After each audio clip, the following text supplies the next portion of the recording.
누구나 한 번쯤은 인생이 허무하고 무기력할 때가 있는 것 같습니다. 푹 쉬어도 아무것도 하고 싶지 않고 뭐라도 해야 할 것 같은데 도무지 의욕이 안 나고요. 인생이 의미 없게 느껴지죠. 이런 인생의 권태기를 벗어날 방법이 있을까요?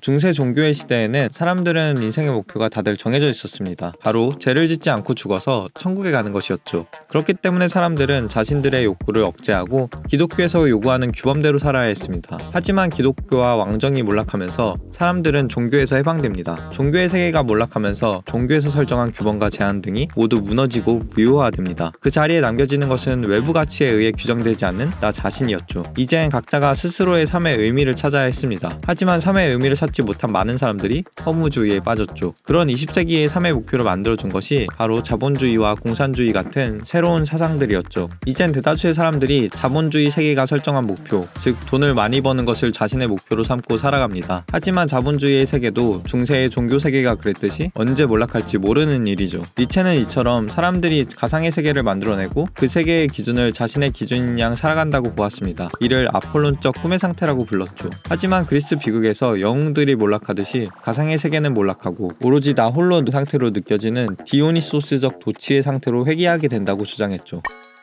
그렇다면 가상을 세우고 다시 몰락해 홀로 남겨지는 상태가 반복되는 세계에서 우리는 어떻게 살아야 할까요? 니체는 영혼회귀 사상을 통해 설명합니다. 영혼회귀 사상이란 일종의 사고 실험으로 우리의 삶이 영원히 반복된다고 가정하는 것입니다. 오늘 한 일을 100년 후에도 해야 하고 200년 후에도 해야 한다면 우리는 어떻게 살아가야 할까요? 그닥 좋아하진 않지만 돈을 많이 준다는 일을 선택해야 할까요? 돈은 안 되지만 내가 좋아하는 일을 해야 할까요? 후자겠죠. 이처럼 사회의 가치에 따라 행동하는 것이 아니라 지금 이 순간 진정으로 자신에게 가치 있는 일을 해야 할 것입니다. 세계가 만들어 놓은 가치에 휘둘리지 않고 자신만의 가치를 설정하고 스스로 세계의 의미를 창조할 때 니체는 허무주의가 극복되고 행복이 찾아온다고 말합니다. 자신만의 인생의 의미를 찾으라는 니체의 말은 너무 거창하고 어렵게만 느껴질 수도 있습니다. 조금 더 쉽게 생각하자면 인생의 의미를 세운다는 것은 내 선택, 행동에 대한 나만의 동기를 아는 것입니다. 만약 그렇지 못한다면 내 선택에 대한 믿음이 사라지게 되고 무엇을 해도 실망하게 되어 무기력증에 빠지기 쉽죠. 유행이라고 해서 구매했던 옷이 막상 사보고 나니까 잘 안 맞을 때 실망감이 쌓이고